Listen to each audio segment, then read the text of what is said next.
Hello, you guys. Welcome back to another hot episode. A kind of healthy episode, if you will. Kind of hot, kind of healthy. We're here. We're doing it live. It's a Friday. It's Friday vibes. I don't know where y'all are located in the world, but Everywhere. it's sunny. There's a blue sky. It's a little like there's a light breeze. I'm like, Oh no, it is nice out. Like even at the you gym, the also wind. look low-key naked. Like your top is a little bit flesh I colored. know it's literally my color of skin. I know. I promise, guys, this is not No, you're kind wearing of clothes. There's nothing yeah. kind of hot, kind of nude, kind of healthy. It's I fine. promise I am clothed. Promise. Yeah, YouTube. If you want to watch us on YouTube, if you want to be like, who am I listening to? Because today we have a very special guest coming on. And I always feel like if this is your first rodeo, watch us. Watch us. We are far more entertaining visually. Um, Oh, yeah. YouTube, kind of hot, kind of healthy. Also, Mhm. if you're listening to this, you found out where to listen to us, but that's where you could watch us. Um, so I'm very excited for our guest today. You found her, and I want to hear your what led you, because Maddie, if you guys are unfamiliar with our podcast, Maddie is our guest liaison, and she finds some fire people. We always have good Yes, I do. convos. No, we really do. We really do. I found her on TikTok. I can't remember how I found her. Probably just through scrolling about divorce, through scrolling Mm. about like just womanhood, and I don't know. Sometimes stuff be popping up in my TikTok feed, and I'm like, what did I stay on 0.2 seconds too long for this to appear on here? But at least with her name is Ashanti, it's not like something bad. Like when you stay on like a No. weird video too long and you're like, "Oh my God, now I have effed my algorithm." Well, at least like Oh when you no. like find somebody that you're like, "Oh wait, I really like their content." Then you just get like bombarded with their content, which Yep. as you should. Like Yes. I love looking at the comments when I know it's like a weird video. I'm like, what the? And the comments are like, what is my FYP doing to me? And or like everyone's in how the did we same. all get here? Anybody else in the comments confused? I love that. I think I sent you one and it was like three, it looked like kids standing together, and then like one of them like was taking out a ring to propose, and then the comments were like, did anyone else think there were three like siblings all standing together? I don't know if you saw that one yet. I sent to I don't you. think so. I categorically the worst at checking my TikTok like inbox, like the videos, because hit that share button like it's going out of style. I share videos with everybody. Like if I'm on TikTok for 2 minutes, I have probably Uh-huh. shared 10 videos. Oh. Like I love it. I'm like, if I'm having a key about this, I gotta send it to somebody. I need to have a kiki of someone else. I agree with that. Oh, I back to love it. Ashanti. Yes, as we're Back to where getting distracted, back to why we're here today. we will introduce ourselves and what we do if you are totally brand new. So I stumbled upon Ashanti, and I'm not gonna lie, I got triggered by her in a positive way to where she talked about money, and money kind of scares me because, and we've talked about this before. I grew up, and I always say parents did the best they could. First time parenting, we were never like hungry. We had all the things that we wanted, but money was something I looked at as like never enough. Mm. And like you're gonna struggle. And I still have that fear in me with money. And I had seen a couple of her TikToks about money and about the relationship with money in women and about what that looks like when you introduce a man into the equation. And there were sometimes I was like, I can't watch this right now because I'm just divorced and I'm by myself Uh, and I don't have an extra income, like not having my husband's income. mm, And so there were times where I got triggered by what she said, but in a very positive way to where I'm like, oh, I'm not healed enough to like listen to this right now. But mm. she very much things that she was saying as someone that is divorced and was dating, not dating really anymore right now.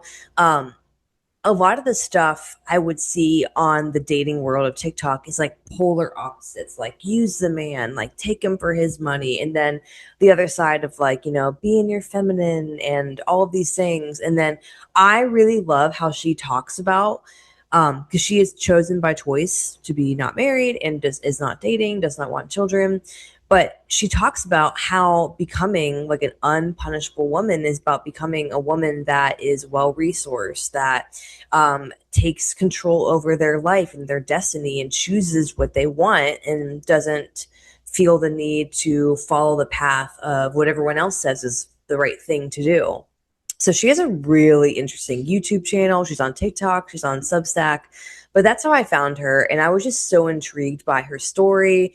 She lost a substantial amount of weight. She left a religion that was really, really controlling over women. She started this business completely on her own. I should have said it. It's called she's the founder of Unpunishable Woman. It's an independent media platform, and she explores social, economic, and cultural realities of that single women Mm-hmm. face. And Mm-hmm. her role is really to show you how you can do that. So a lot of the stuff she talks about is like me and you. We love to yap, and we love things that we can really sit and chew on and think Mm-hmm. about. And her TikToks have really been that, and just showing how the patriarchy has been controlling women. Like, think about it, we couldn't get a credit card, we couldn't get a loan without having like a man's signature. And that's a little bit about her, and I just found her like really interesting for that. Yeah. No, I think it's a super important conversation because, like, even in, today's world, there are still women that do the same exact job as a man and they get paid more. They go into an interview, they do not Less. accept, that's what I meant. Sorry. Men get paid more. That's what I meant. They go into an interview. You have two of the same qualified candidates. A woman is usually more qualified because they're going to go the extra mile to put more shit on their resume to be seen as more valuable. And a man will walk up in there and say, this is whatever the base salary is. And they're like, I will go for this. And they counter it and they're accepted. And if a woman were to do that, it's like, no, this is not what we're paying. And so, even though a lot of companies in different workplaces, they try and focus on being, more progressive. I do still think it's a thing that a lot of women face, especially if you're looking at really any like person of color. Like if you look at white women versus and then we look at women of color, it's also just totally different because that's just an extra layer of something that you could potentially you have to fight for and push through. So I think it's a very, very interesting conversation. And it's like it feels like when women talk about this sort of stuff online, you see the rhetoric of like the bitter single woman and all of this sort of Mhm, stuff. And like that is mhm. such an ugly like trope. And so I'm glad that we're having this conversation because it's like this should be a conversation that empowers you. Like don't let like the freaking manosphere pick this up and then it be like this, these women are bitter and blah blah blah. And it's like, well, yeah, you would be bitter too if you had to fight for things that men can acquire so much easier, right? Yeah. It's a very important topic and I think especially like, even as we're in 2026, there's still so much shit that like women find that they're like, "Oh, I didn't even realize that was maybe something that I kind of like that was a belief that I had growing up, maybe about their money or their worth, their finances, their value, all of these sorts of things." So I think it is a really important conversation. And like, I think sorry, I heard the door open, so my Oh, the train left the station. I hate that because I okay. knew I was about to land that plane and I could I not. I hate that. But plane is hovering. the plane is hovering. Before we get too much into that, and we're gonna have Ashanti here on very soon. Do you want to give a little just intro about who you are, what you do, what we do here? Yes. So we are kind of hot, kind of healthy. We focus on not only just bringing you guys health information as women, but we really love to bring in the reality TV aspect. And we want this to be a place where you're listening to your two best friends yap. You learn about some things that will help you with your life, whether it's health, whether it's like finances, whether it's things that change your mind, manifestation, all of that. And then we'd love to bring in the fun so you're not just like sitting here listening to people talk about a another new published article about a new supplement. That's not what we're here for. We're here for the goofs, the gabs, the crying, just like real life. So that's a little bit about us. Resonates, huh? Yeah, it does. Yeah. And I am one half of the podcast, Maddie Martinez.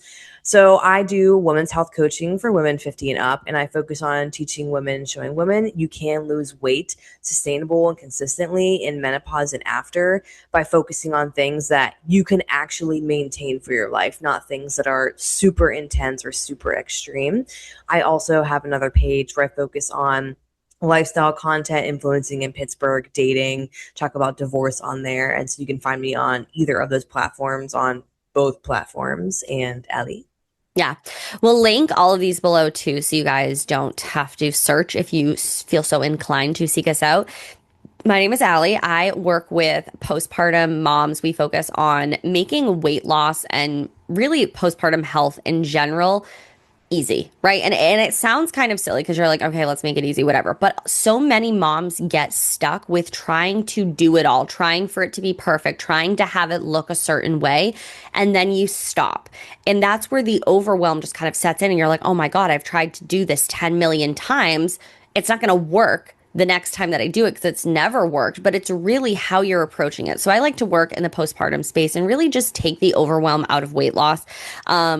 Because I think there's a lot of just like bullshit online when it comes to weight loss, when it comes to health in general. And that's one thing that Maddie and I can both like, talk with our clients about is like there's so many like diets that you can try, or you do this type of workout, or you do lymphatic drainage, or you get the vibrating pad, like all of these things where it's like, let's just get down to the basics. And we get so clouded in so much shit that's going on that it's like the basics are no longer fun.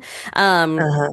And so I really like to just focus on that. And it's funny because we work with opposite ends of the spectrums, but we see literally the same struggles. And it's like, Yeah. it's interesting to think about because, like, if a lot of the women listening, right, like if you are pregnant or you're in your postpartum era, if you work on these things now, you're not going to be the menopausal woman, the woman over 50 that is still struggling with these things. But it's like, Yeah. kind of goes back to, our last interview that we did with Paulette, and she talked about just like losing major weight after the age of 58. So it's like, if you do the things now, even as us, like we're sitting here, like we're like, well, we're gonna be hot at 60. It's really cool. And I think honestly, a lot of this conversation also will lead into the conversation with Ashanti, because probably, in my opinion, I would say that when you financially depend on somebody else, maybe you feel like you you have to show up a certain way, or you can settle because you've been married so long and it doesn't matter. I just feel like health and financial dependency, like there's something around that's linked to that. Am I Oh yeah. I crazy? mean, Do we I believe feel it? like I was my Yeah. ugliest when I was married. I was so ugly. But is that because you were unhappy, or is that because you felt like you could be ugly because you're like, he's not going anywhere? Both. And there were Okay. several times where I would dress up, and by dress up, we went to a funeral and I wore these super cute. I got rid of them because they don't fit. So I'm skinny. dead. I'm dead. She goes, I dressed up. So we were going to a funeral, like, okay, hot date night. That is, No, I recall this because it was at an effing funeral where he no, I said know, I this. know, I know. That's why it Okay. was so like, and I wore these khakis and I wore like this cute, like, the shirts. I'm wearing it right now. It like buttons at the bottom. Yep. There's a bug in there. No, the cup is like chipped. I didn't know what it was. Ah, what's the kind of shirt that buttons at the bottom I don't know. underneath? Underneath? Yeah, you wear them all the time. I have one on. This thing, it's like goes Oh, a inside. bodysuit. Bodysuit. Thank you. It was Okay. about a bodysuit. Body addy. A bodysuit, and then I had not khakis. I had trousers on. It was a nice, cute outfit, but like also going to a funeral. And I remember he's like, "Why are you dressing so much for this funeral?" And I'm like, "Sir, it's a funeral." And any single time I would ever dress nicer, it was always like, why are you wearing that? So like, because didn't want to wear that type of stuff or had it, like would always comment and say something when I did. So like then I was like not Mm. as wanting to. Now I'm like, every Well, day is an yeah, because it occasion. would make you feel insecure.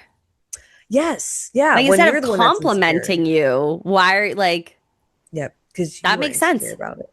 Yeah. Yeah. So yeah, so I dressed poopy and like didn't do like my hair. My hair was literally like past my ass, just so long It and was really ragged. long. So scary. But yeah, depressed. I wasn't happy. I had a partner that didn't want me to like dress nice because he wasn't dressing nice. So it was just like a compilation of things. That is like Boo Boo the Fool. Like even if you're like a man and you don't want to dress nice, don't you want like your partner to like look nice? And I mean Mhm. look nice it depends, like that can be different for everybody, but like you can tell Yeah. when somebody's dressed up nice, they feel really good about themselves. Like it's a level of Yes. confidence. Like Yes. And I wanted to have that. And I still struggle with the outfits here and there, more there than here, or more here than there. But I always feel better when I have a good fit on. But yeah, so I do yeah, think there is something with that where we get a little complacent when we're in relationships. complacent. Okay, that's the word I I was searching for. I saw this TikTok and it was someone going around interviewing women and they would take a picture of someone and then show it to the woman and be like, do you think she's in a relationship or single? And they would be like, she looks like she's in a relationship. And Okay. every single time they picked in a relationship, they were right. The woman was, and you could tell she was kind of just like hop, slip, flop, slip. Sorry, that is a stroke. Slopping. What's the word? She looked sloppy. No, like yeah, whatever, just slopping around. Like there's a word a funny word. It's like not really a word. I can't think of Okay. right now. But yeah, there are many times where I walk out of the house butt freaking ugly because I didn't care because I'm not trying to attract someone. But now, like I don't care about attracting anyone. I just want to like look nice and look put together because then I feel better. But every time they Yeah. guessed in a relationship, they were right. I wonder why. Huh. Because I'd definitely be looking a hot mess most of the time I leave my house. And I don't Mm. think, even if I was single, I don't think I would give a fuck. Like, Yeah. I never cared about like the male gaze. Like, I was just like, okay. And like, Yeah, for a I mean, I man, don't care about the male gaze. I think about opportunity. So I that's what I think yeah, about. I guess I'm like not trying to find opportunity at the grocery store. I Also, mean, like you don't maybe. live in the city, so I don't that yet. No, also. it literally, it's, yeah, like it's circumstances also. Like, I'm not trying to find opportunity. If anything, I dress like a slob to go to the grocery store. So, like, weirdo old country bumpkins, like, don't talk to me. You know what I mean? Like, don't talk. Correct. I'm here to, like, just do business. I don't need to, like, have a little kiki. Yeah. Anyway, so also, I guess it depends where we live. But you guys, before we get into this, because I can see us just like not shutting the fuck up, Ashanti's in the waiting room. So Amazing. we will see you guys in the episode. Before we hop into the episode, we please ask you, if you are a longtime listener or you're new here, please listen through our ads. They will play right after you hear my beautiful little voice right here. It's not going to take you long. Don't skip through. That is how we can bring you more content. That is how we can have more amazing guests on more frequently. So, literally, just don't skip, let it play, and then the interview will start. Shanti, so excited to have you on here. The first thing I want you, and I already know the answer, but I want our audience to kind of get just the gist. Like, what is an unpunishable woman? What is Yeah, she? I love that question. So thank you for having me here. An unpolishable woman is rooted, regulated, and resourced. And what that essentially is that she knows herself. She's rooted in who she is, and she's reclaimed her self-authority over how she sees herself, her identity, her self-worth, and her value. And she's also regulated, as you both know, it's so important for us to understand how to regulate ourselves, how to regulate our nervous system, because that governs a lot of the decisions that we make, quite frankly. And then, of course, she's resourced. So I talk openly about the fact that I think women should know how to generate their own money. And when you are resourced, of course, you have more options. You've got more freedom, you have more leverage, and you can also create infrastructure in your life. And that means that you can be supported in your life in very practical ways when you have your own resources. Yeah.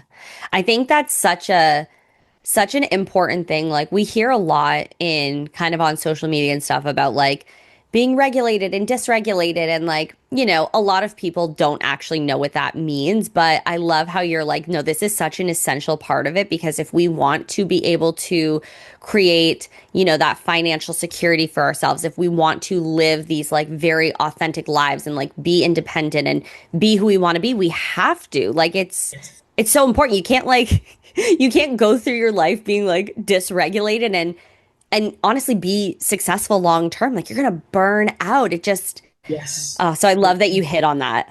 Yeah, absolutely. And I think the things that tend to be quite important for women around body, beauty, you can't really sustain any of those things if you're not in a regulated state. I know I was obese for nearly 10 years. And a large part of the reason why I was able to finally lose the weight in my adult years was because I learned how to regulate my nervous system. And so, because I understand how to regulate my nervous system, I feel safer in a smaller Mm. body. And so I don't have as much weight fluctuation anymore because I sorted out the things in my nervous system on an identity level that made me feel unsafe being in a smaller body. And when I say that, of course, I'm not encouraging people to have to be in a small body. What I'm saying Yeah. is the body weight that is healthier for me is smaller than what I was when I was obese. Yeah. And Yeah. it's so like such a good point to hit on because if we are constantly like in a fight or flight state, how are we supposed to take care of our health, want to make a healthy meal, go work out, like where it's you feel so chaotic in your body. And we all know that feeling. So coming to the root of the problem, like Maddie and I, we talk about a lot, like, with your health, with your fitness, your mental health, it's not just you got to do it, right? Like just do it, just do more, just go for it. Like you have to figure out what is stopping you from working out or eating well or going for the walks or whatever it may be. And a lot of the times it is so much deeper. So I'm kind of curious, how did you figure that out? Like what moment did you have where you're like, whoa, I'm living in this fight or flight energy and this is not gonna work. Yeah. Oh my goodness. So the weight thing is a good example for me because I carried a lot of trauma. I had body dysmorphia. And so being obese felt safer. I felt invisible. I felt like I could almost control the perception of me in my bigger body. I became the fat, funny, smart friend. Mm, And that felt safe. Except for the fact that if you've ever wanted to lose weight, it's a constant thing. Every year you think I'm going to lose weight. But there was something deeper there that was more beneficial to me about staying bigger. And so I realized it wasn't about eat. I could put a meal plan together. I could go out and exercise, but I didn't want to. And I realized mm, that's because I had felt safer in the bigger body. And I had to do the work on why don't I feel safe if I lose weight? What will change for me in my life? Is it the way people will perceive me? Is it the way I'll see myself? What part of my identity do I want to hang on to that is connected to being bigger? mm. And Yeah. that's the work that I had to do. And then eventually, when I started to do the practical things like change the way you eat, stick to some kind of workout schedule, etc., that kind of just came easily because I'd sorted out the deeper issues that meant that I now felt like I deserved to be in a smaller body. I felt like I could be safe in a smaller body. And so the practical things just came with time. Yeah.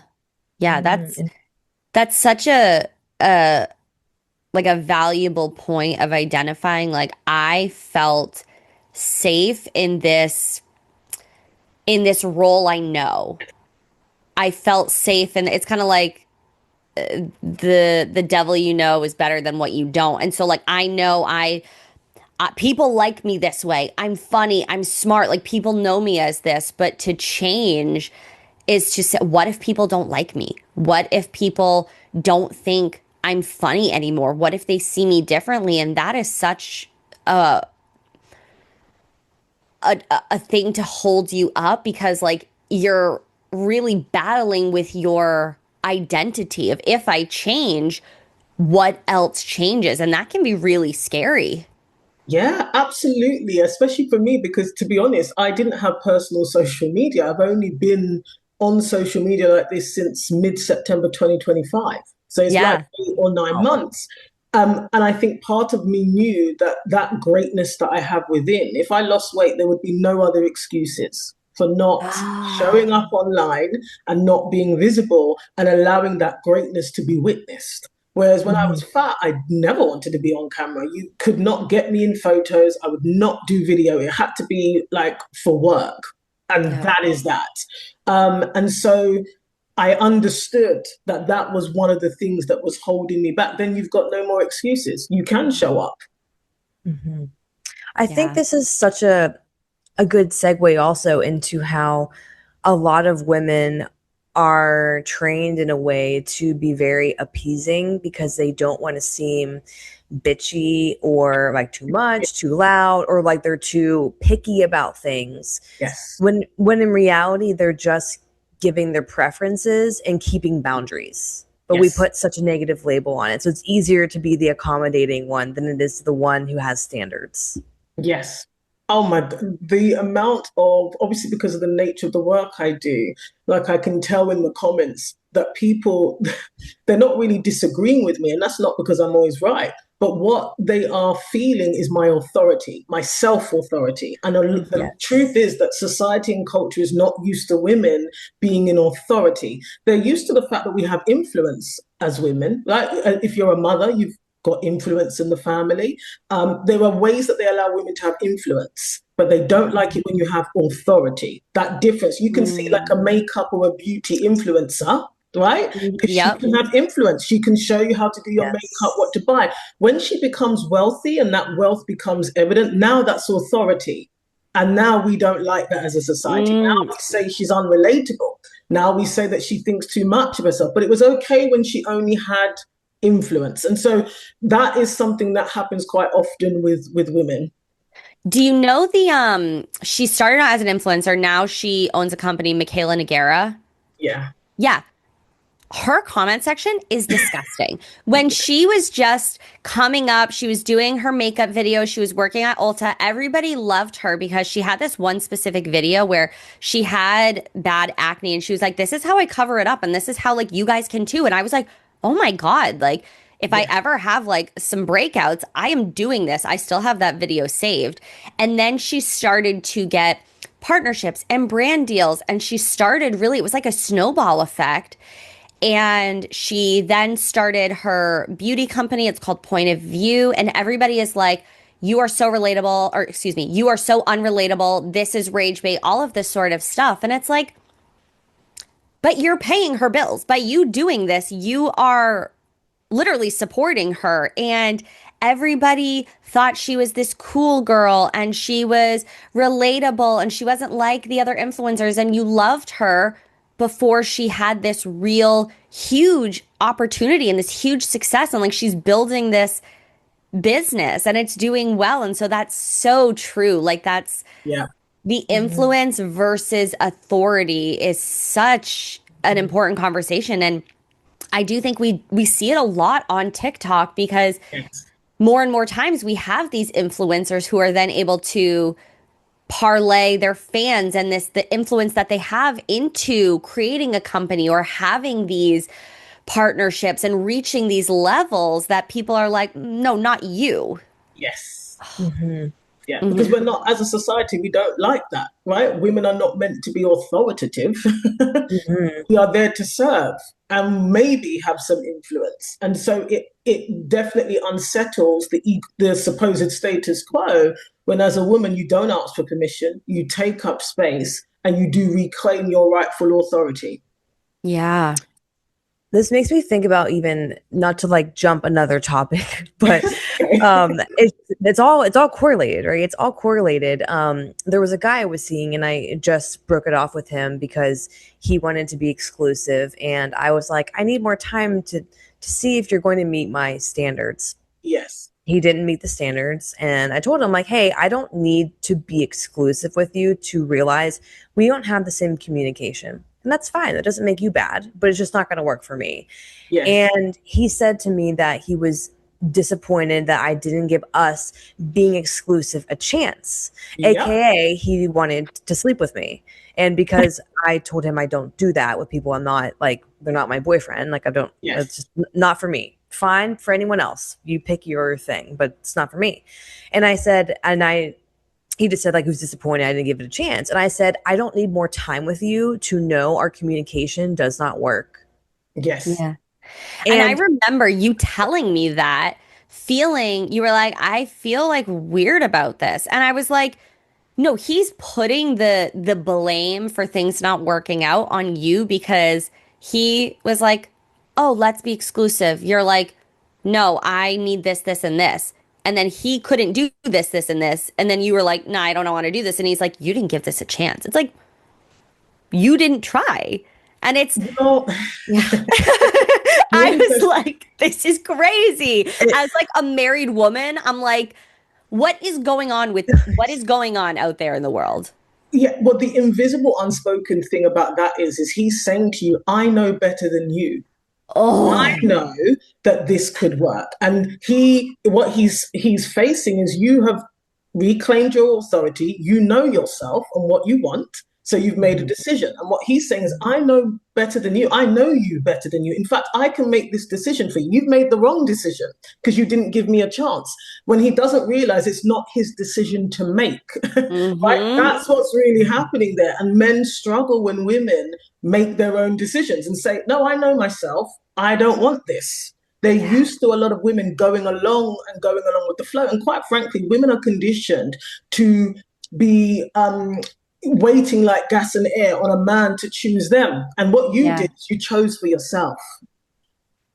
Yep. You did. Yep. That is Yep. such a, because we think about these things, but to hear you say it in a different way, it's like, yeah, no shit. Yeah, no, that makes so much sense. And that's why these conversations are so important, because I think a lot of the times, I'm not speaking for myself, but like with dating, I see my friends going through these sorts of situations, and it's crazy because it's like, why are they thinking this? And it's just because like they have the audacity, and it's like, why do you, like, you don't barely know me, you know Yeah. nothing about me, and you think that Exactly. your say is more important than mine. And I think a lot of women, because we are conditioned in that way, and maybe they haven't been able to like explore their voice, they kind of just, you settle for those things because you're like, oh well,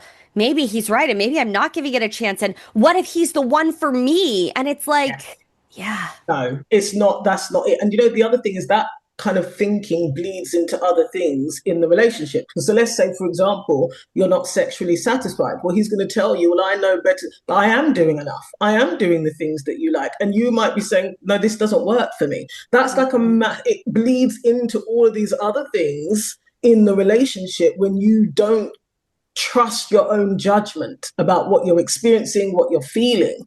It's very easy for somebody else to convince you that, although this is fine, this relationship is fine, when for you, it's not. yeah. Oh, that is absolutely. There were so many times I was going back and forth in my head. Like, I'm like, was I like, not giving it enough time? I'm like, no, I literally don't need more time to know. Like, the writing was on the wall from the beginning. Like, yeah. and I did not need to spend more time in something I wasn't, happy with. And another kind of example I can give you was there was a business that I was working on a deal with for social media, and they wanted to pay me after, and I take payment beforehand.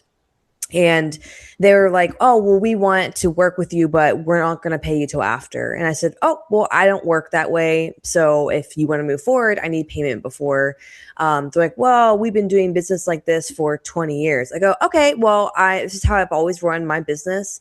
So you pay me before or I don't do it. And then it was like 2 weeks passed, and they said, oh, have you thought about it? Like wait, signing the contract and waiting for after. I go, yeah, still thinking. I literally forgot about it. And then they handed me the check and like, we want to work with you. Yes. And it was 2 men.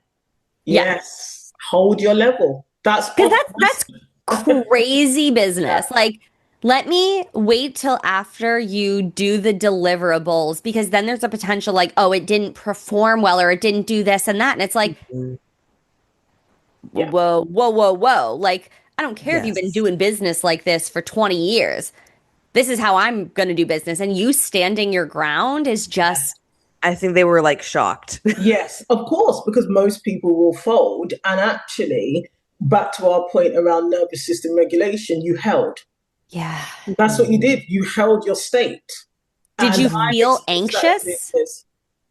Oh yeah, I was like, I could really use the money. Like, I was like, this would be really good to have, and they've been a great client since that, and they, now trust me. But Yeah. yeah, I was like, you know what? If it happens, if they really don't want to pay me, then they Yeah. weren't for me, and I've Right. had to be okay with. For me, a lot of I don't know if you've ever felt this way, Ashanti, but I think Ali may have felt this way. Like I've, being a business owner, have felt like I don't want people to think I'm a bitch. Like that's always Mm, been like in the back of my mind. I remember way back when me and Ali had been making health content, where back in the day where you could post a picture of your salad and be like, I'm taking 5 clients. We always laugh about that, and people would be yeah. like, I'm ready, You you would be know. like applying. And now, yeah. Yeah. It doesn't work that way. But I remember I would send screenshots to my sister and be like, do I sound mean when I'm saying this? Always afraid of being perceived in a Yeah. mean way, and kind of how you felt with like the weight. And if you Yes. lose it, then you have to be perceived. You have to be Yes. online. Yes. Yeah. And it's all nervous system related, being able to like Yes. hold that. It is, and a lot of it is about what the world tells us a bitch is. Because we're not actually being bitches. It's what the world has Yes. decided a bitch is, and all that really means is a woman who knows what she wants. That's so Yeah. ironic. Mhm. The actual reality is, it's just a woman who knows what she wants. That's all. That's any time Mhm. you behave in a way, any time you express yourself, and you're very clear on what you want. Now they tell you you're a bitch. That's all that means. No, quite honestly, because you never say that about a man. A man he's authoritative. He goes in there and he gets the job done. But oh my God, she's a bitch. She's coming in here and expecting this, and it's like then you wear that. Like if you, Yes. as a young woman, if you're called a bitch for whatever reason, then you grow up with that and you're like, "Ugh, I don't want to be perceived that way." Like, because it's all bad. And I remember, oh my God, so many experiences where like I would hear that because I just like wasn't down for like whatever. I would speak up or I would like push back because I can be pretty fiery. Um, and it took me time to be like, I don't care. Like, think of me how you will. I know who I am and I'm a good person. I'm of integrity. And because and it's all the time men, right? Yeah. Like Yep.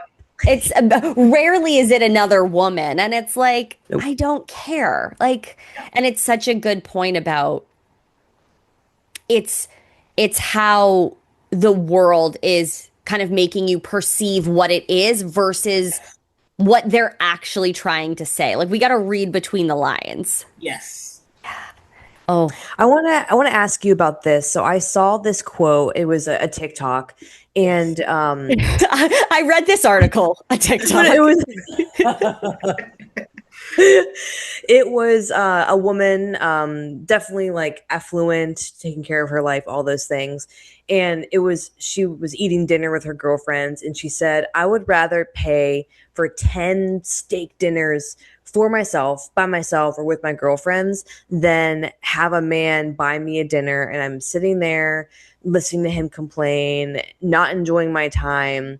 And like that like changed my brain chemistry. I was like, oh my God, like the number of times my friends, girlfriends, whoever said like, oh, get that free dinner. And I'm like, it's not free. It's not Yes. free. Yeah. It's my time. And that's the most Yeah. valuable thing. Like, what are your thoughts around that? I'm sure you would agree Yeah. it's not free. I absolutely agree with that, to be honest. And I love to eat, and I love to, if I'm going to eat with other people, it needs to be people I like and people I know. Yeah.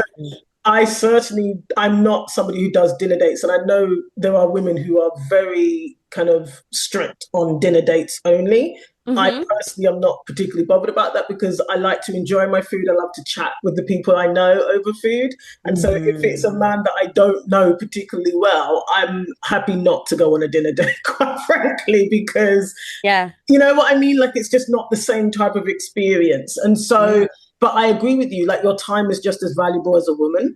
And I do think if you know you don't really like someone or you're not vibing with them, what is the point in going to dinner? And I also think the whole free meal thing, most women can afford their own meals. And most women, I mean, if you were to maybe, I don't know, think about the dress you're wearing, it probably costs more than that dinner anyway. Do you really need the free meal? Like it never really makes sense to me. Yeah. Like makeup, Yeah. things like this cost money. So Yeah. Yeah. this I free think meal it's thing is weird.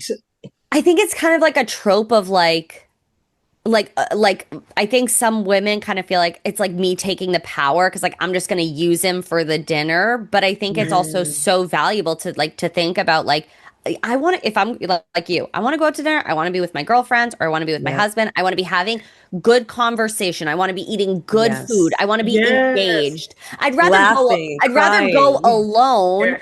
listen to an audiobook or just sit Yes. there, people, whatever, because there is nothing more awkward and like you're sitting there like looking at the clock and you're like, I don't even care. I want to eat this so fast so I can get out of here. Like, Yeah. I think the intention is like supposed to be like kind of funny and like use the man, but it's also like it almost plays into the Yeah. patriarchy because then I you're think so. you can't, I can't afford to do this. I can't treat myself. So I'm going to rely on someone else. It's kind of like subconsciously it messes with how you think. And again, like you said, the clothes cost more, your makeup costs more. Like you're spending money on things that you are perceiving as valuable. And then it kind of Mhm. just like almost, it kind of makes it like you're not seeing your time as valuable.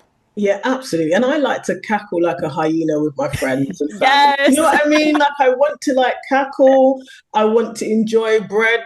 I want to Yeah. eat what I want. I want to order what I want. And we don't Yes. share desserts. Like I'm like, have Yeah. your own.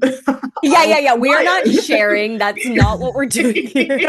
No, I'm forever changed now. I kind of was like a dinner date type of person, and now I think back to all the dinner dates I did. I'm like, I didn't enjoy the food or the time or my energy. I was like drained. Go to the bathroom, and I'm like, been Yeah. there, done that. And that, yeah. And also, I That's have to have a good reason to put a bra on and leave the house. Like, do you know what I mean? It just, I can't. It's so, if I'm there, the likelihood is I'm in clean, fresh underwear, may or may not be matching, depends on my mood. And then I just think to myself, why am I here if I don't really vibe with you? Do you know what I mean? It's like, yeah. I'm not Yeah. suggesting that you have to go home with someone. What I'm saying is, it's like it is still effort. And actually, if I Yes. don't want to share myself with somebody in that way, Yes. either tonight or in the future, because I already know I don't really vibe with you, I'm not going to waste your time.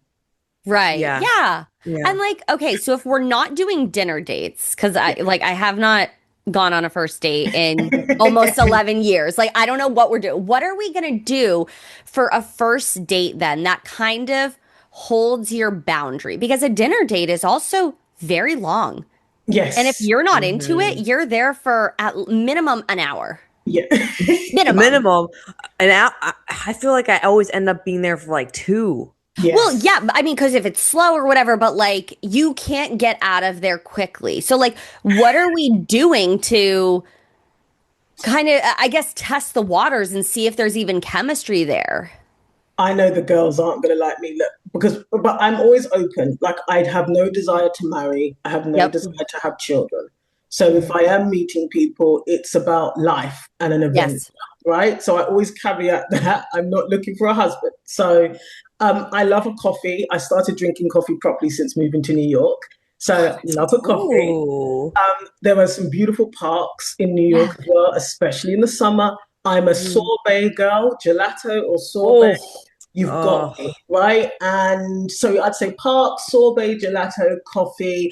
And also, I am actually quite an adventure girl. So, like, I don't know, rock climbing indoors. Like, give me something, where there's ooh, a yeah. sensual third activity, because I think the other thing about dinner, you just have to look at each other. Whereas if you go and do Yes. something, there's a third Yes. activity to discuss. Do you know Yes. what I mean?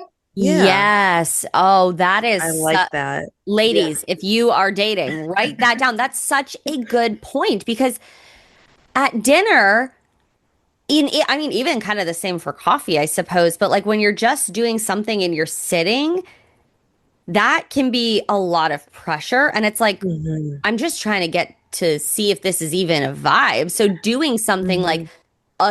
a walk or doing an activity or, Hmm. that is just, I feel like Yeah. way more organic. I mean, Maddie, obviously this Yeah. is more applicable to you, but what are your feelings? Because I know you were like doing some coffees or some dinner dates. Like what?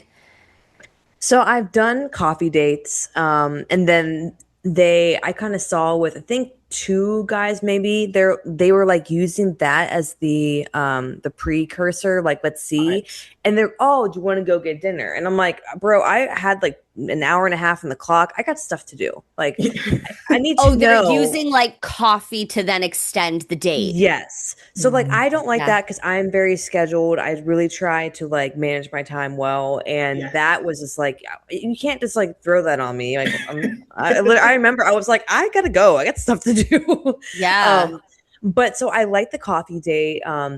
I like the third activity. I think I'm done with dinner dates unless I know we already have like a vibe and Yes. that type of thing. I think that's important because I have done dinner dates where there is no vibe, and I have done dinner dates the first time, but we had met in person because we met like out in the wild, and I could Yes. see there was a vibe. So I know the difference of when you're having fun, goofing and gabbing versus not. But I really like Yes. that third activity. It's really nice in Pittsburgh. Well, or weather is, it fluctuates in Pittsburgh. Yes. So Yeah. today it's nice, but there's so many parks to go to. There's so many. We have like as soon as it's warm, it's like outdoor event city. Like Yes. everything is happening. So I think I would go for more of those type of things. But right now, my brain is like totally shut off from date. I'm so not.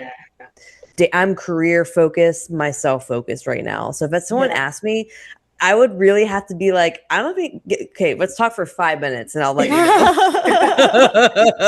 It's so funny you say that because I have this theory, which, so you know how I love Grey's Anatomy, but I think I know that's not real. But a lot of these shows, I think, do like you see it, they meet people at work. And I think there's something around that because you're meeting somebody in an environment they're always in where you see more than one aspect of their career. And this is why I also don't like dinner dates because I think it's quite performance based, right? Yeah. Whereas if you meet somebody at work or out and about, you are seeing them in somewhat a natural habitat. And maybe they're with other friends, you see how they interact with other people. This is why I like the third activity because, for example, if it's a game or something, you kind of get a sense of how they view competition.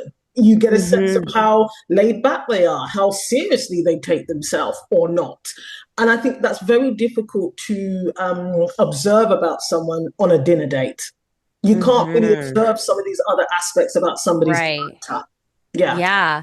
Probably the only thing you could observe on a dinner date is like, if they're like rude to your waiter or they don't tip well or something, but which is very important. But I think also like meeting people in organic spaces, definitely because with the last guy you were dating, I mean, you met him in an organic space, you could kind of tell more about him and then it kind of, oh, is there intrigue, what's going on here versus just like sitting down across from each other at the table. It's like a lot of eye contact. Yeah. Yeah. I think that it's kind of more natural and helpful. I remember there was one guy who asked me out on a date and he invited me to an arcade. It's great. Yeah. How fun. You really get a sense of somebody, right? Yeah. And their humor, how they do, whether they're competitive or not. Yeah. I think it's just more revealing. Yeah. Yeah. Yeah. Yeah. Oh, If you're like, if you're too laid back, I'm very competitive. And if you hate that, then like you're not gonna like to spend time with me because like I'm gonna find something to compete about. And if I I'm have dead. a blast, Ali knows that. I'm also very competitive. Yeah. My husband is not.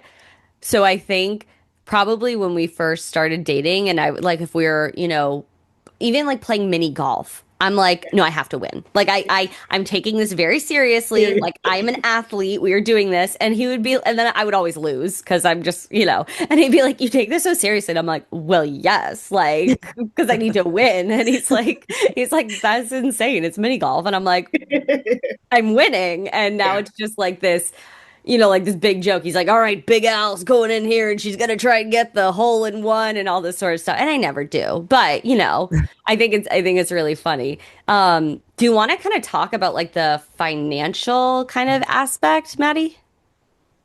Yeah, I mean, I What's had a on next different on your one. list? I see you looking on your list. What do you got Well, I next? was just there. There, I guess, two things. Yes. I don't know if you saw this. I actually stitched her video, did not post it yet. You know how that is. Million Yeah. things in the drafts. She was talking about you and another creator, and I forget the other creator she was talking about. Unpunishable. What was the other one? Maybe like like a The awful woman or the horrible woman is her. Is it I something? think it's the horrible Yes. one. Yes. Yes. I Yes. don't know if you saw her video I about the did. dancing. Oh, I Yeah, stitched I it and I did. talked about you. So I don't think I talked about this with Ali yet, so we can all experience it together. So Yes. she basically was saying that she does a Zoom class with her friends and they just do a dancing workout together. And she said she's dancing, she's like putting the extra za at the end of her movements and like really feeling herself. And then she noticed her friends who live with men were not doing that extra like za in their movements, where it's like kind of like a little robotic, like a little more Yes. like kept to themselves. Like, and she goes, the difference was like she's the perception of a man, like living in the house and, Yeah. making a joke or like, oh, you're being so goofy, which I have heard, love my dad, love him to pieces. I have heard my dad make little funny jokes like towards my mom, like about being loud or about being crazy, which I've had made to me as well, because Yes. that's the extra za of her. And when she said that, it literally changed my brain chemistry because I thought about how I went to hot yoga the first time and I was like, oh, I was feeling it. And I was like, I could really like just let myself, like the lights are low, everyone's in their element. And then the guy I was seeing, he came with me. And the intention of the class, you know how they start in hot yoga class and they're like, have your intention. And I go, Yes. and I watched that video. I was like, I want to have the intention of I'm here for me. And there's no one else here. There is no man watching me. I'm not performing. I am literally here for myself. I'll do the extra za on everything and just really be there. That was hard. That was so hard because in the back of my mind, I'm like, he's watching me, even if he's not, but he's there, Yes. he's perceiving me. And the idea of perception of a man and how it changes how we just navigate and just live. Yes. And it forever changed my brain chemistry. Forever. And then when she brought you up, I was like, oh my God, like I was so excited for talking to you. But what were your thoughts on it? Yeah, absolutely. I think this, again, back to what we were talking about, nervous system. If you can't fully relax within your own body, even with something like dance or exercise, you are essentially caging your nervous system, right? You're caging parts of yourself.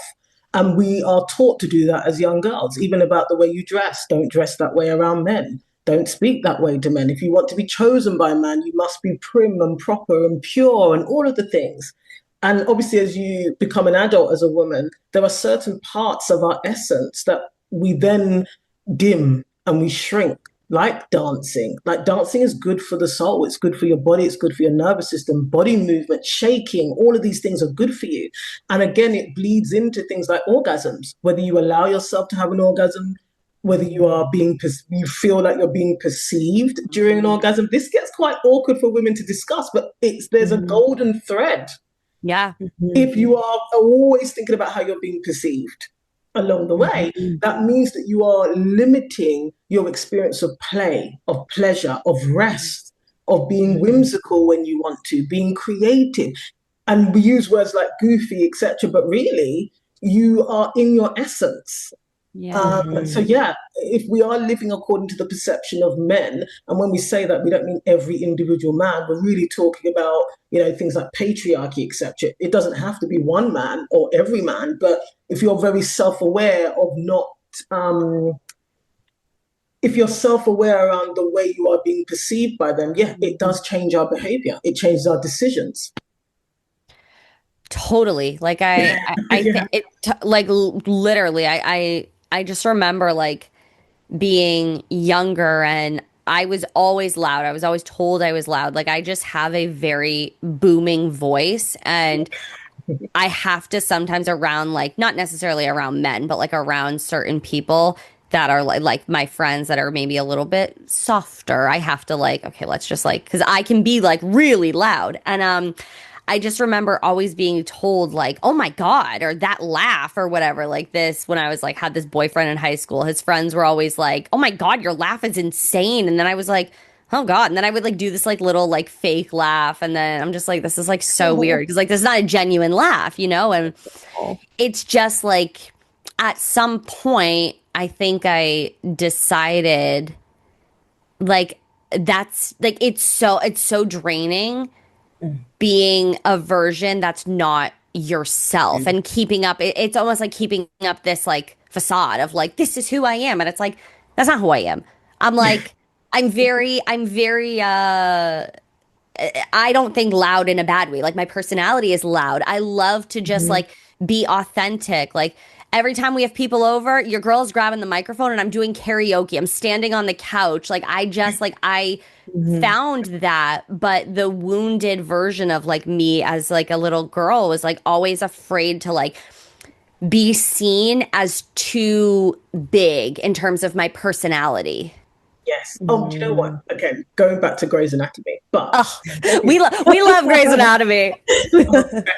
so the thing is, do you remember like when Meredith and Christina used to talk? It was always this thing, you are the sun.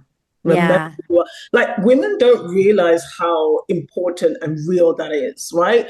The sun emits its rays. It doesn't hide. It doesn't hold back. It Mhm. doesn't decide it's not going to be 40 degrees today because some people might not like the sun. Some people Yeah. might need Mhm. sunglasses. Like that's not how the sun works. Oh, why am And I so crying?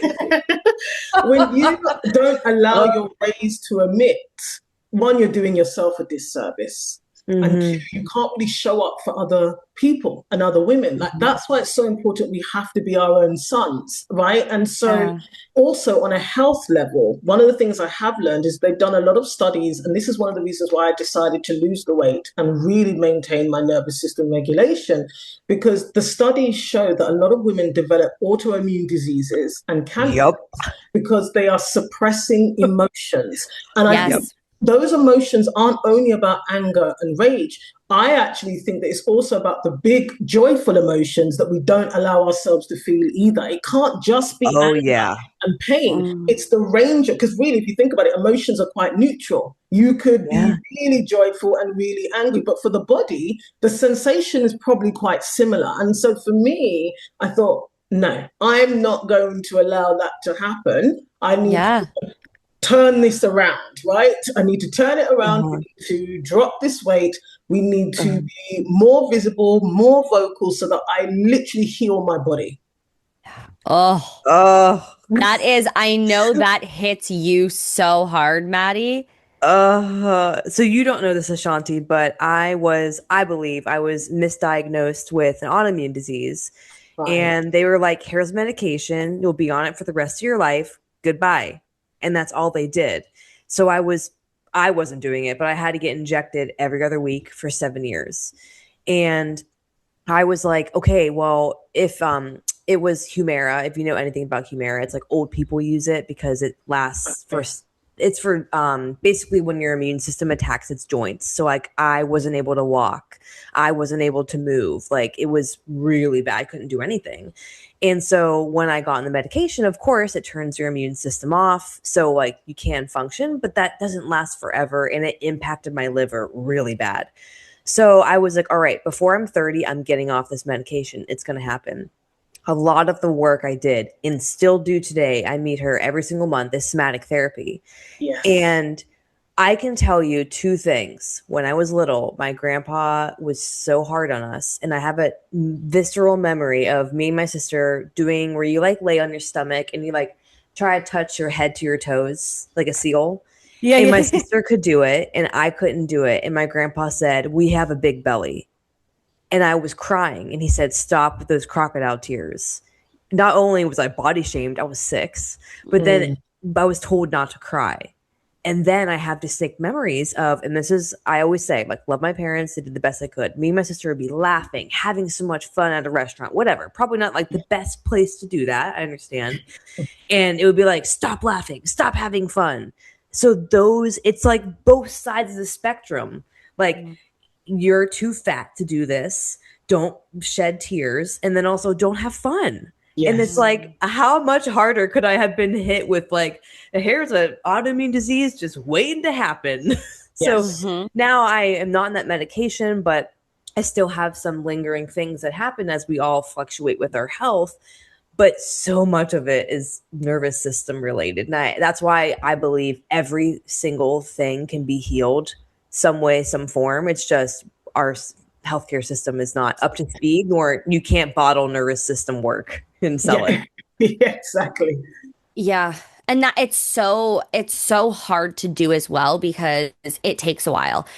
There's Yeah. not immediate results, right? Like you're not going to jump on the scale and like lose 3 pounds. Like you don't see it. And I on the kind of other end of Maddie, like I was diagnosed with a panic disorder in 2019, and for probably 6 weeks, I did not leave my parents' house. I could not leave the house. If I thought about leaving the house, I have agoraphobia, but it's far better now. But panic, like I could not eat. I would just like intrusive thoughts were like, if you leave the house, you're gonna get kidnapped. All these crazy things that I literally overnight. And so my nervous system I was constantly living in fight or flight, and it took like a lot of years, but I eventually, was and am able to like live a mostly normal life. Like I haven't been on a plane since 2019, and going to a concert might be a lot. But I'm like, okay, look at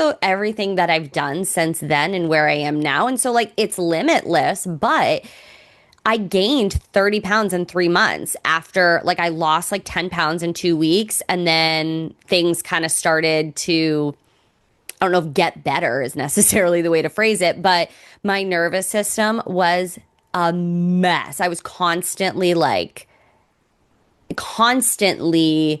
hyper aware of everything in my body. Food kind of came like easy, and also my metabolism was just tanked. Like everything was so stressed out, and so that led me to, because I kind of was like, I don't even know what a nervous system is. I was like, I'm just nervous. Like, what does that even mean, baby? I was like, I'm scared. And then just kind of like being around people like Maddie and being in therapy and our mentorship groups that we did, I started like hearing these things, and I was like, what are we doing here? And it's incredible to think about, even like you said, like the joyous emotions that we're told to bury, how that can impact us. It really is crazy. And like, I would like to see some info. I'm going to have to research this. Like, what is the percentage of women that develop an autoimmune disease versus men? I think it's 75% of the population is women. It is. It is. Yeah, So all of us. And then it's like you have a 75% chance, they told me this, of developing more in the first couple years. And I was like, I will be damned if I add to the list. Like I cannot. And you were only 21, right? I was 21. So when I was 20, I wasn't able to walk. And then when I was 21, they put me on the medication. And then I got off when I was like 27-ish. So like a couple years ago now was like my last shot. I didn't do one of my shots because I'm afraid of needles. My sister gave me the last one. I was like, I'm not doing any more. Like we're done. Yeah. And I wanted to ask you. Oh, go ahead. No, it's important stuff to talk about because to your point, Ali, it is information that is passed usually amongst women and sometimes accidentally. And then you realize, oh, this actually might apply to me. Right. That's why it is important. like through storytelling, through having conversations, like, Yes. oh, women are always gabbing and yapping and blah blah blah. It's like, hello, we're literally sharing Yep. information. We're Yep. having authentic conversations. We're telling of an experience, and that opens another woman's eyes. And it's like, why do you think women feel so, once you really meet somebody, why do you think you feel so comfortable just sitting and talking for hours? Because there's this, I recognize you, or I recognize myself in your story, or Yeah. it makes me think, oh, wow, like I could do something like that. Or it's just, and Mm-hmm. it's like, no wonder most guys don't have these like deep conversations, and they're so freaking surface level. I'm like, I could ask my Mm-hmm. husband. I'm like it's always that trope you see on TikTok, and it's like my best friend's or my boyfriend's best friend and his girlfriend broke up, and I'm asking him like, what happened? What did they say? I don't know. But it's so real. It's so crazy. Oh, I just want to say, and this is not to like wrap things up, but I just Yeah. pop of mind. I think it's so empowering, and I am so glad. And I don't know if you don't mind me asking, how old are you, Ashanti? I'm 37. 37. Yeah. I see women on TikTok and they're like in their 50s and up, and they're like, what are the things you wish you did? Yes. And they say, a lot of them, like, I wish I realized the power of female friendships and prioritizing that in my life earlier. And I Yes. feel so thankful. I just got chills, Ali, confirmation chills. Confirmation chills. We had a tarot card reader, and when he burped, he said confirmation burp. So now we always say like confirmations. um, but I always say, like, I'm so thankful I realized the power of that now, like Yes. as I've just turned 30, because it's not only like it fills my cup so much more than any other effing date I've ever been on, like Yes. chasing a male validation of some sort. And it just like, I feel like it's prepared me so much more. Like, I think about, I was talking about somatic therapy, and then Ali slowly started coming around to the idea of like, oh, like regulate. Like, I remember when I first brought it up, you're like, what? Like, you were I so like, was I was so confused. yeah, Yes. so confused, so turned off, which is totally fine. Like, I didn't need her to like do it. Like, I just was like talking about it. And then Yeah. I talked about manifestation, and she was like, I don't even know what gratitude is. Like, thankful for this water. Ali was, Literally. But you know what? It's actually, I just put the things together, Ashanti, because you said it. It's fear of changing your identity. Yeah. Because for a while, my agoraphobia was my identity. And Maddie saying it does not have to be, I was like, no, no, mm, that actually feels Yes. really unsafe to even imagine being able to do more, because already my body is panicking, and now you're trying to introduce something that makes so much sense. And I literally never thought about it that way until Yeah. you shared what you had said. Like, that is Yeah. so crazy. That's so crazy. Because I was just Yeah. like, Maddie, stop. I was like, okay, I maybe. And remember. then I was, but Yeah. like the fear you feel when It's real. there's potential to Yeah. change, because that's changing your whole identity. And then what does that mean? Exactly. There's a brilliant book called The Courage to Be Disliked. And I Write that down, recommend Maddie. that book I am. because it's a really interesting book. But one of the main points is exactly what you just expressed, Ali, that people, um, they make their experience their identity. And so when you suggest an alternative option, it feels like someone's saying you are wrong because you've made it who you are, as opposed to Mm, something you're experiencing. And so if I say yes. to someone who's struggling with money, you can make more money. You just need to do it. They think, well, no, what are you saying? I'm lazy. You don't see the fact Mm, that I don't have this qualification. You're not seeing the fact that I came from a poor family. So it gets perceived completely differently if you've made the experience or the circumstance who you are. And it is a very difficult mindset to switch, so you yep. don't take it personally that you feel like the person's saying to you, you are wrong, when actually they are maybe sharing a alternative way of looking at it, or an alternative perspective, right? As Yeah. opposed to saying you are wrong because this is where you're at right now. I can relate to this so much with the weight piece, right? Yeah. How dare you tell me that actually I could lose weight? right? Right. But it's actually like, yes, I know that logistically I could, but right now my identity is this is who I am, and this is safe, and this is all I know. Yeah, literally. Oh my goodness. Yeah, because it's it really does feel like an attack on who you are, and it's like, whoa, whoa, Mhm. like I Mhm. am me. What are you saying? But the reality is exactly like now I would never be like, oh my God, like my anxiety dictates my life. I'm like, no, like we are working through her. We try our best. Do we have bad There days? you go. Sure. Do Yeah. we have great Mhm. days? Absolutely. And so I detach that from my identity. Like it is something I struggle with, but it's not Yes. me. Like it's not. Yes. So Mhm. that's it's so important. And I think it takes reflection and it takes nervous system regulation Yes. to Mhm. detach from the identity. Yes. And actually, Maddie, when you shared your experience in your childhood around your, your belly, the comment maybe about your belly, about you being Mhm. loud, the thing is that parents, generally speaking, because they're imperfect, when they give us correction, the correction tends to be person centered, right? So they don't say, for example, we're in a restaurant and we need to keep our voices down. They say, you're being loud. So Yeah. what happens is that's why it becomes your identity. You are Oh, fat. You are Mm. loud. You are anxious. You are too much, because that's just the language that parents tend to use. But what we're receiving in our nervous system as children is that I am fat.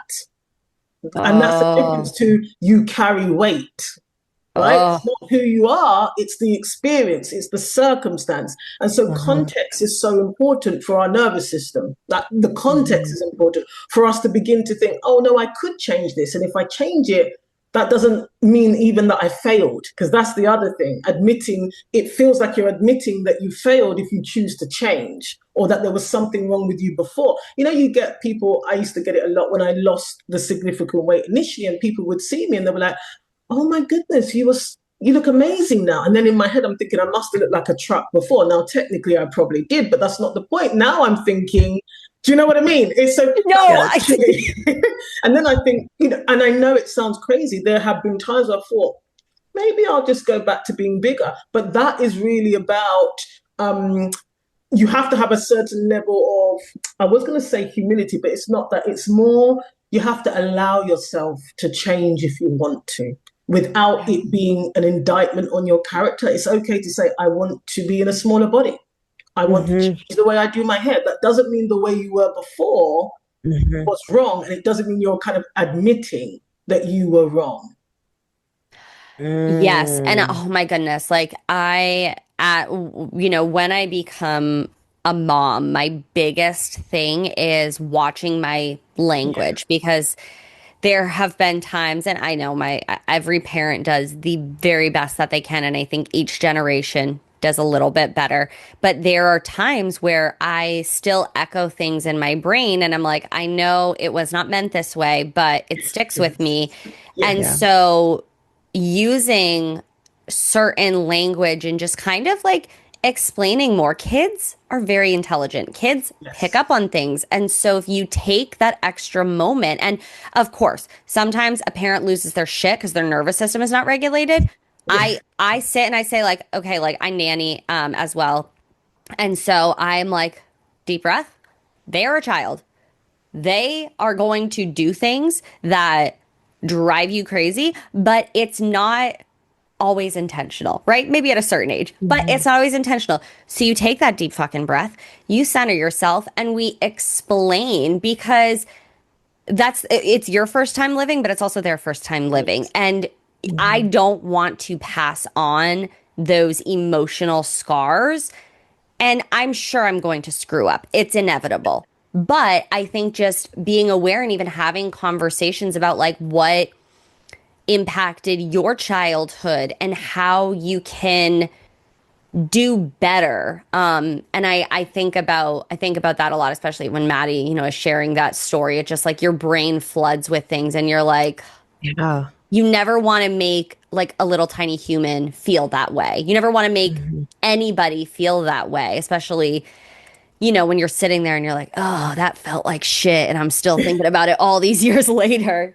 Yeah, because your nervous system, as they say, the body keeps score. And the Oh, fact of the matter is, until you become more conscious, which I believe they say is around the age of 7, you have oh, no way to filter what you're experiencing and what people say to you. So obviously, your nervous system accepts that to be true. Whereas if you're an adult, if someone turns around to you and says your belly's big, if it's factually not true, you have the adult consciousness to think that is not true. But you don't have that as a child. So you just absorb that as truth, and your body is going to remember that. That's why you have the similar feeling at 42 that you did at 6. Your body doesn't know actually that now you're 42.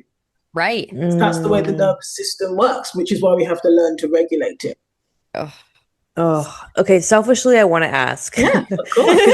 I struggle with the fear of perception, and I know it's the letting my body feel safe to fully emote, fully express all those things. How, and you were very much in your essence, in yourself, which I'm like so jealous when I see people like that. I'm like, help me. What are some things that you do or that you suggest, like to get to Yeah. that point with yourself? Okay. I think it's twofold. And the Okay. first one might be quite shocking for people. It might be quite shocking for people. I had body dysmorphia for most of my life. Intense, severe body dysmorphia. So I would decide what route I was taking to school or work depending upon how I felt that day. And what I mean by that is I might take twice as long to get there if I take all the back roads so that no one sees me. Like it consumed everything, this body dysmorphia. And the reason why this connects to how I can be in my essence now is just before I turned 30, that experience snapped that body dysmorphia because to survive, I could not keep prioritizing how I looked. And I know this can sound quite twisted, but when you have body dysmorphia, it's quite consuming and you're self-centered in many ways because you're always thinking that you're being seen and people are looking at you. And in that moment, I couldn't prioritize that. And it kind of just caused this break in my consciousness about being obsessed with the self. And that was like a trigger event for me to stop being obsessed with myself. I know this sounds very twisted, but that was the first thing that kind of snapped me out of constantly being consumed or in terms of being seen and perceived because I had to survive. And so I did. So that was fine. And so since then, obviously I had some therapy and whatnot. The things that I do practically today is I journal. I'm a big journaler. I need to release the thoughts and the things that I'm thinking, and it just creates space in my body. And the second thing I would say is I took authority over myself. And I know I always say this, you have to believe, you have to decide that how you see yourself is the most important thing. You are the main shareholder on your identity, your self-worth, and your self-value, because the world around us is always going to try and project what it thinks we are worth, especially as women. And unless you have that self-authority, you will not allow yourself to be in your essence. You can't, because you are abdicating that to other people. You're saying to the world, tell me who I am. Tell me how I should be, and then tell me how much you think I'm worth. You are essentially asking the world for permission to exist. You're asking the world for approval. And until you reclaim your authority, you will not really be functioning in your essence. yeah. I just thank you for being very vulnerable and sharing that. Like, I just want to acknowledge that. And that is, I think, you know, being in your essence today also just like you lived for her. You're like, that was a horrible thing that, happened. And then that person gets to like kind of look at you and see like how strong of a woman you are, how in your essence you are, how much of a like a ray of light you are. And I really appreciate you for being vulnerable. Yeah, and I understand it seems like a very twisted connection, but that experience snapped me out of it. I realized actually you can't be this self-centered in this way, right? Because I always did not have it, it is a type of self-centeredness, essentially, even though you're trying to hide from the world, right? And so my point is that sometimes there are trigger events which force you to be yourself. And when you've Yeah. been exposed and so vulnerable to something like that, you Yeah. have no choice but to be yourself moving forward, because the alternative is to continue to shrink away. And there's lots of traumas that women experience that mean that as they go on in their adult life, they hide more and more. So you're Yeah. never going to discover that essence. And so it requires you, it has to be a decision, because the world is never going to give you permission. You have to decide and you have to embrace it. You have to capture that within yourself and practice it on a daily basis. Yeah. Yeah. Oh, it was so good. So, Yeah. and just, I don't even have words. I think, yeah, that's something that I know so many women struggle with, Yeah. and just kind of settle for what the world tells them that they are and what they're capable of, and What's who they, acceptable? what's Yeah. acceptable. And I know this plays into, you did a video on modesty, and that plays into Yes. that as well, with religion and so many things. And if there's something that I think my like snap out of it, and that's not to downplay your experience by Oh, any no, means at all. please. Honestly, it doesn't define me. I always say, like, for me, Hmm. I know that's all not always helpful for other women who may have experienced similar things, but I made the decision it doesn't define me, right? That's Yeah. why I talk about it in my work, and I have the nervous system capacity to. Yeah. Um, Hmm. do you know what I mean? Because somebody else's Yeah. Yes. moment being, I don't know, when they saw a quarter on the pavement, it's just as comparable, whatever the trigger Yes. Yeah. event is. Does that make Yes. sense? Yeah. Yes. So no, Yeah. you don't have to worry about that piece. Okay. Like two of mine were when I got sick and I was experiencing like heavy suicidal ideation at like 21. That was, and then getting to the other side, I was like, oh, this is like all just bonus, because like I kind of Mhm. might not have been alive. Yes. And then getting a divorce, like that, like Mm. totally started my entire life over, like quite literally. Like even 6 months ago, I didn't think my life was going to look like it does now.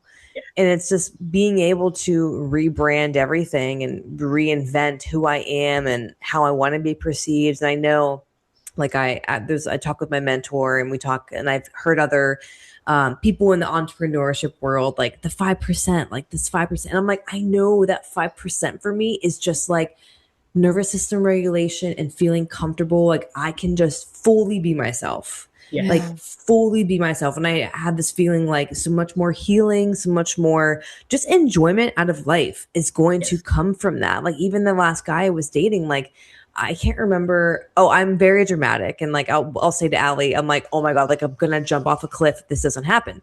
I'm just being funny. Like, it's just how we talk. Yeah. And I've said that in front of him. He's like, oh. And then I was just like, oh, okay, I'm for you, I'm too much. Like that, and then that kind of response, like that's to me, I'm like, oh, okay, you don't like that. So I'm gonna not do that. And then I stopped not doing that. And so Yeah. hence I came to the understanding it was not for me. Yeah. But I know it's like that little bit of extra enjoyment out of life and beyond just making money too, is like Yes. that being fully into myself and fully expressed. And just Yeah. I want so many women to hear this, understand that, and know like Yeah. so much more out of your life can come out of that. Yeah, absolutely. And I know obviously my natural personality and demeanor is quite assertive, right? Mhm. But I think that women have to accept that you can't be passive. If you want to be able to live in your essence, you cannot be passive about it, and it will not be given to you. You Yeah. do have to take it. And that I think a lot of women are, for understandable reasons, sometimes fearful. You have to take it. It will not be given to you. Yes. Mhm. Like that is such a powerful thing, because a lot of people will be like, like I do not consider myself religious at all, and there's no shade, but like a lot of people are like, oh, it's in God's hands, or Yes. these things will happen. And while that may, you believe that or whatever, you still have to take things for yourself. And I think Yes. that holds a lot of people back, and they're just waiting for these things to happen. And the truth of the matter is, like, everything that you are going to achieve or not achieve is it's because of you and what you're willing to take for yours and to advocate for. Like, I just had an experience where I had to advocate like crazy for myself, and I was like kind of being brushed off, and oh, she doesn't really do, like, the doctor doesn't do things this way, and blah blah blah. And I was like, I do not care. Like, I do not care. I want an appointment. I will discuss that with her. And she could not have been more validating, accepting, holding space. Everything I had a concern about, she was like, absolutely. Yes. And so if I just took it as at face value, and I told my mom, I told her, which I'm so mad at myself, but I go, I just don't want them to think I'm being a bitch. Yeah. And Maddie was like, you call, you do this, you do that. And I'm like, I was about to call. I know Maddie would get it because she really had to advocate for her health, like when she was getting off of Humira and all these things. And if I had not done that, I would be probably in a different place right now. And so I think, like, every time I'm going to bed, I'm like, I am so proud of you.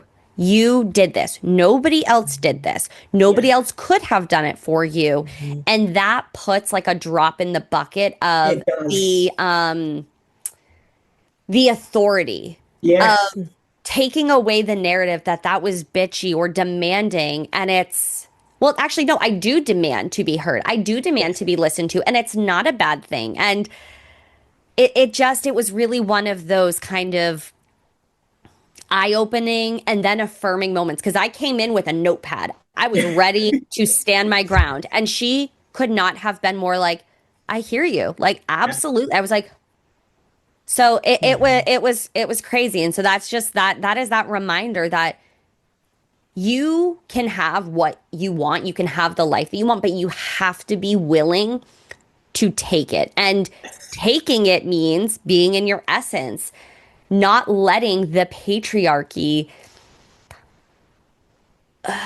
kind of bleed into how you're thinking and how you're going to be perceived. And it's hard, but going back to the nervous system regulation, that's where you kind of find that safety, and that's where you get those tools to push through the discomfort. Yes, absolutely. And I think also, Maddie, when you were talking about the opportunity we all have to learn from older women, it's this kind of sharing. Because sometimes you have to borrow somebody else's experience and wisdom until you develop your own, right? So sometimes you've exchanged details with each other about this is what you have to borrow sometimes other women's strength until you develop your own. It's a muscle, right? And so that's why it is also important for women to continue to commune with one another, because you get the benefit of doing that. Yes. And that's also the reason why you have to allow yourself to be the sun, because how can anybody else bask in that glow? How can anybody else learn from you? Because you're not being the sun, right? That's why it's so important as women for us to live in our essence, because you can literally spread your rays for younger women, women who are less confident, women who are on their way, because sometimes they have to borrow some of that. Yeah. I love how you said like borrow the strength, borrow the power. Like that is so true. That just Ali, nature is healing. Nature is healing. We always said, Ashanti, we could literally talk to you, and I'm sure Ali feels the same. Talk to you for hours. Yes. This was like what I need on a Friday. Like, amazing. Thank you so much for your time. Of course. What things do you have coming up, and then where can our listeners find you? Do you know what the main places, is probably TikTok and YouTube, because I'm doing a lot more longer form now on YouTube, where you've seen I'm kind of in longer form exploring some of these authority pieces with women. So those are probably the two places to come and find me. Yeah. Perfect. Okay, and we'll put all your social media links. Thank you. We'll put them in the show notes. And this has been a lovely conversation. What's so nice about meeting new people, etc., it's like the different mutations of the conversation. And I really appreciate that as well. So no, thank you for having me on. Oh, no, this was amazing. Very cup filling. I feel powerful. I'm walking away feeling very excited to have met you and have this conversation, and just so grateful that our listeners also get to hear this. Like, again, that is such the powerful and magical thing about like girlhood, is sharing these things. And you are going to, I know you have a platform on YouTube and TikTok, but you're also like cross bleeding into ours. And every person that listens to this is going to be like, my mind is blown. I need to go binge every single video, because this was really such a treat. It was so good. Thank you for having me, and send me all the details so I can. Oh, you Oh, got yes, it. we will. And you don't have to log off. We're going to say goodbye, though. Yes. Oh, okay. Oh, do you want to end it Let me end it. Thank you guys so much for Okay. listening. Please make sure to subscribe, like, share this with your best friend who needs to hear this, who needs to be in her essence. We love you, and we will see you in the next episode.